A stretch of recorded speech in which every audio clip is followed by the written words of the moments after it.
Sirine, you've launched a follow-up to the wildly successful work from home survey that you did earlier this year, but this time you're looking at Paris versus London. Can you take us through some of the key conclusions from the survey and the differences between the two cities? Yes, sure, Rod. So we looked at it from different angles, and the first one being who has more flexibility. And the winner here is London. Only 4% of Londoners aren't allowed any form of remote working versus 20% of Parisians. Then we looked at when do they want to work from the office. Well, Londoners and Parisians prefer seasonality. That being, they want to work from home during certain periods of the year. That could be a school holiday, that could be summer holidays, or any day they choose. And then we looked at compensation for returning to the office. 74% of Londoners and 59% of Parisians would either change jobs or ask for a higher pay if they were denied any form of flexibility. And then in terms of compensation, Londoners would ask for a double digit pay rise versus single low digit number for Parisians.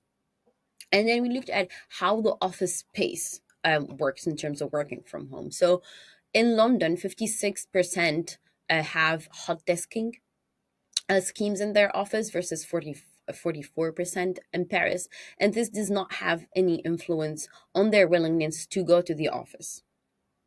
Great. And then work from home obviously does come at a cost. Can you explain a little bit about what that cost burden for employers looks like?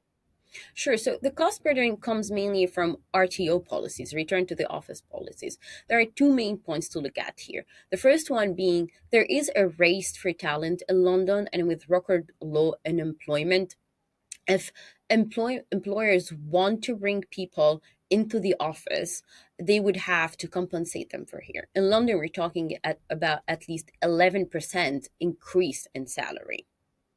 And then the second point being that remote working facilitates hot desking. This you could afford to have a smaller office space with a smaller number of desks, which is something that we're already seeing in London. 78% of Londoners who are hot desking and 68% of Parisians who are hot desking said that their office space in terms of floor space has changed. That is either to change to co-working space, a smaller sized office, or just move out of the center of the city.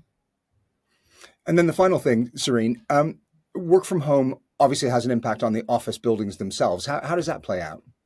Well, it's important to highlight that vacancy of office buildings spiked in certain areas of the city. We've reached double-digit figure in the city of London and La Défense in Paris.